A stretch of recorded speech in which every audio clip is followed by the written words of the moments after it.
Hi folks, Jeff here, and the good folks at Associated Equipment sent me over a new battery tester. So I want to show you this one. They actually call it a battery analyzer. This is actually model 121015. It's a really nice unit. It will store up to 250 tests, and you can see right there it has the printer. It also will walk you through, and when we say analyzer, it's because it will check the battery, it will do a grounding test, it'll check the starter and the alternator. So let's get started here. This is a real good battery to test because, as you can see right here, this battery is dated 9 of 19. So we've got almost a 5-year battery. So let's just clamp this on and clamp this over onto the negative side. You can hear the unit beeps. It comes on, and it's telling you that this battery does have the proper amount of voltage in it. So then it says enter. So let's enter.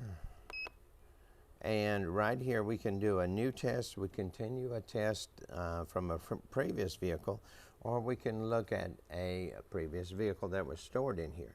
So if we just arrow up, this is going to be a new test. So we hit enter, then it goes to barcodes. So at this point we can either put in the license plate of the number. If we wanted to put a customer's name, we could do that, and we'll just bypass that. Now it's asking if we're working on a car or a motorcycle. Of course we're working on a car, and now it comes up with the test that it'll do. You can see it'll do a battery test, a grounding test, a starter test, or an alternator test. Well, we want to test the battery. Now this will test all the different types of batteries. So it'll test the wet type, the flat type, the spiral round, gel, or a EFB, which is a start-stop battery. So we're just testing the regular SLI wet type of battery right here. And now it's asking, do we want to put in the CCAs, the cold cranking amps, which is how we normally test the battery. If we go right here, it will move up into the numbers. So it starts at 500, and we want to increase it up to 700, and this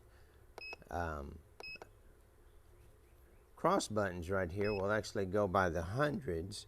So it pops up real quick, and then we just raise it up to 750, which is what the battery is showing. At this point now, we're telling it that we're going to test it, and the machine goes ahead and does the analyzing on it. It'll come back here, and if the camera will come up here, we'll see the rating is 750. It tested at 685. There's plenty of voltage. So this battery is still rated at 87%. So even though we're in Texas, even though this is almost a 5-year battery, this battery is still testing good. So at that point, we've completed our battery test. If we wanted to go ahead and do the alternator test and the starter test, we would simply go back, and the grounding test is where we can test the ground between the chassis and the battery.